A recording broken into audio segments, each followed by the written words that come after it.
E agora, né, vamos passar para o outro integrante aqui desse painel, que é o Dr. José Eduardo Rezende Chaves Júnior, também podemos chamar assim carinhosamente meu grande amigo, o Pepe, né, que é também um nome de referência nacional e internacional quando nós vamos falar em teoria do processo eletrônico, né. Não podemos deixar de mencioná-lo. Ele é desembargador do trabalho na Terceira Região, em Minas Gerais, doutor em Direitos Fundamentais pela Universidade Carlos III de Madrid, foi juiz auxiliar do Conselho Nacional de Justiça, é vice-presidente da Rede Latino-Americana de Juízes, é coordenador do GEDEL, importante grupo de estudos de Justiça e Direito Eletrônico do Tribunal Regional do Trabalho de Minas Gerais, conferencista no Brasil e no exterior, autor de importantes obras e artigos na área do processo eletrônico, professor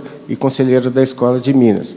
Também coordenador de um livro muito interessante sobre a Lei 11.419, editado pela LTE, com vários autores que muito nos auxilia na interpretação desse diploma legal.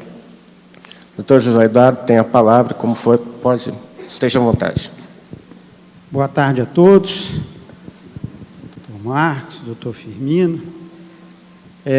Antes de mais nada, eu gostaria de agradecer a honra desse convite ao presidente Cooper e ao meu querido amigo, diretor da escola, doutor desembargador Samuel Lima, por esse honroso convite aqui, para estar nesse maravilhoso teatro, aqui no sofá do doutor Firmino, como diz o doutor Samuel. Bom, preparei aqui uma rapidíssima apresentação, já está aí na tela, eu daqui mesmo, para fazer uma pequena introdução rápida sobre o processo eletrônico. Didaticamente, a gente gosta de fazer, assim, quando a gente vai apresentar, falar sobre o processo eletrônico, divide o processo eletrônico, a implantação do processo eletrônico, em 3 fases. Mas, para fazer uma analogia didática com essas fases, a gente preferiu usar ali, fazer uma conexão ali com a tecnologia, a 1G, que a gente chama de fotoprocesso, a 2G, que é a e-processo, e a 3G, que é I-processo. Agora, esse slide já está ultrapassado, que eu fiz há muito tempo, já tem a 4G, eu já tenho que arrumar alguma coisa aí para atualizar esse slide. Bom, o que é a 1G, a fotoprocesso? Foi a primeira etapa do processo eletrônico, que não era propriamente o processo eletrônico, era mais bem o processo escaneado, E com escaneado não só no sentido de digitalizar a página, mas também no sentido de escanear a lógica do processo de papel. Então, era um processo copiado, escaneado e colocado na telinha do computador. Essa foi a primeira fase de implantação do processo eletrônico, que foi uma fase importante e que nós temos ainda resquícios dela. A segunda fase do processo, que talvez seja a fase que a gente está se encontrando agora, está entrando nela agora, com o PJE, que podemos chamar de e-processo, no momento da automatização do processo. Aí a gente vai pensar em tudo que no processo que é possível de ser automatizado, essa fase vai buscar a automatização, o e-processo. Então, essa é a segunda fase, que é da automatização. Todos os atos, principalmente ordinatórios, eles passam a ser automatizados. Tudo isso. Então, essa é a segunda fase muito importante para o processo eletrônico. Essa é a fase que, mais bem, a gente poderia dizer que nos encontramos neste momento.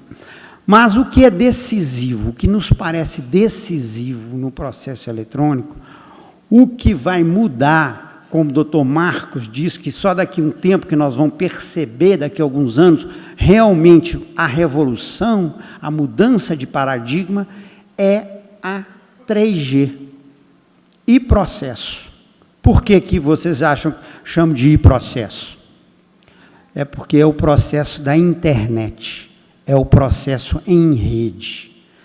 Os fenômenos em redes, nós não temos nem tempo para falar aqui, mas é dispensável. Todo mundo sabe que como a rede, como a internet revolucionou o mundo.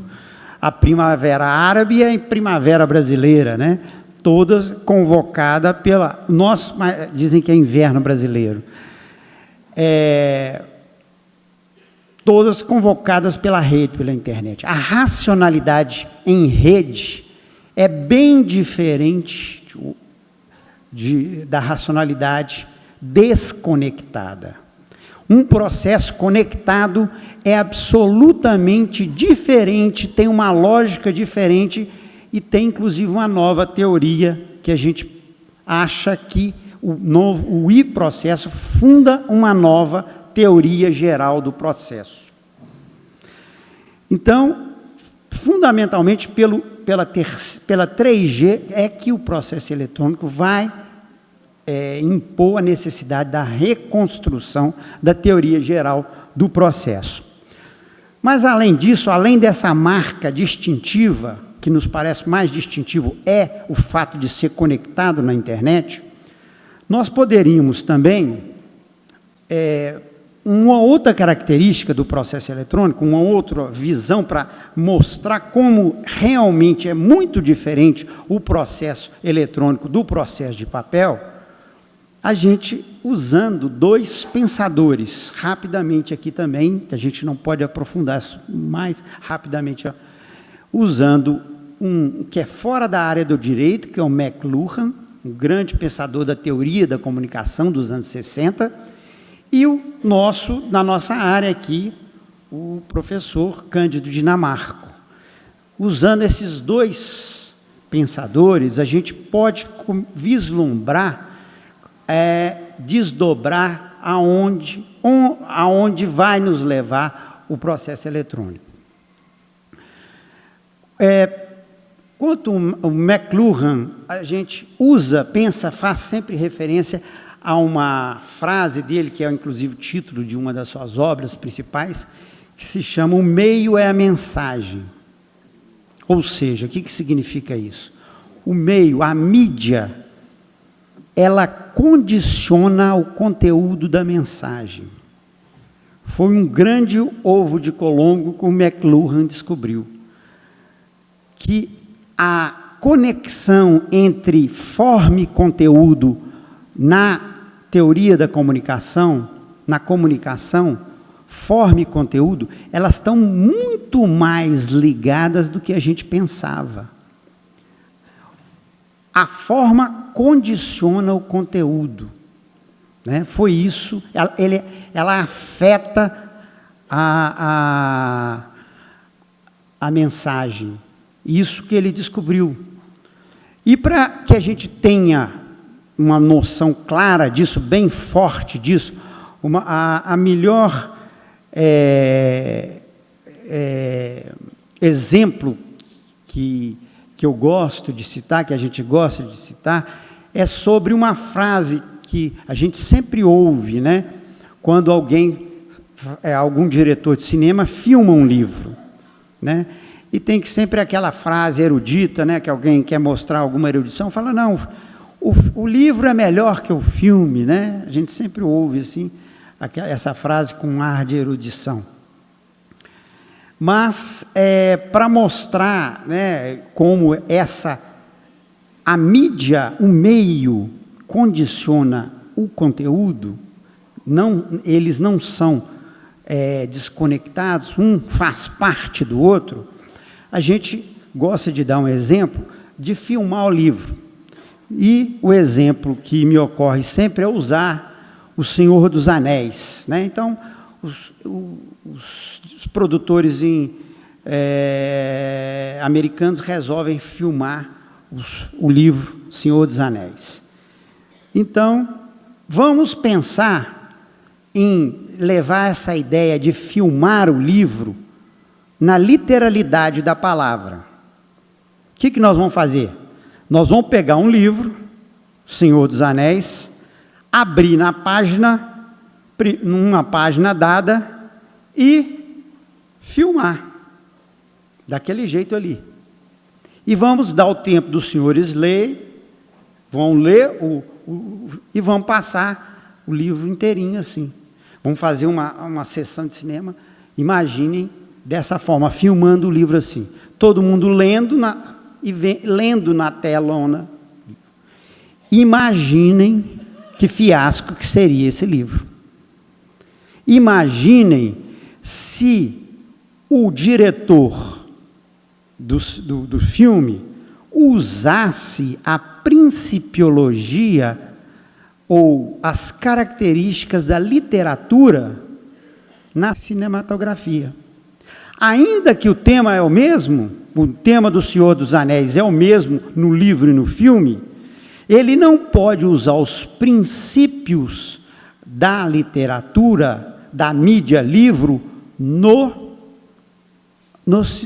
cinema, porque seria um fiasco completo. Então, isso é uma prova cabal de que o processo eletrônico começou assim, e a gente está fazendo isso. Nós, juristas, muitas vezes estamos fazendo isso, nós estamos filmando o processo de papel, sem aproveitar a racionalidade e tudo que significa todos os recursos que a mídia eletrônica nos dá. E terminando, a gente lembra do professor Dinamarco, para quem o processo é um meio, não é um fim em si mesmo, é um meio de tornar efetivos os direitos materiais. O professor Cândido Dinamarco, inclusive, diz mais, fala, é um meio de fazer justiça, meio de valores de justiça, de efetivação de justiça, de valores de justiça. Chega, inclusive, afirmar mais do que simplesmente efetivar o direito material, né? Então, é o instrumentalismo processual. Então, juntando os dois, o meio, a gente chega à conclusão que o meio, a mídia, não é neutro. Se mudamos o meio, se mudamos a mídia, mudamos o processo, muda as características e mudam os princípios, né? Então, nós precisamos reconstruir a teoria do processo a partir dessas novas características. Um grupo de estudo que nós coordenamos na Escola Judicial de Minas, nós já encontramos 8 princípios novos e diferentes para o processo eletrônico, que estão aí. A gente usa até uma técnica dos poetas russos, formalistas russos, do começo do século passado, que era o efeito de estranhamento. Colocamos nomes diferentes nos princípios para despertar a curiosidade da assistência. Evidentemente que nós não podemos falar aqui sobre eles. Mas o principal dos princípios, sem dúvida, é o princípio da conexão. É o princípio de que o processo em rede, um processo plugado, é muito diferente do processo desplugado. Muito obrigado.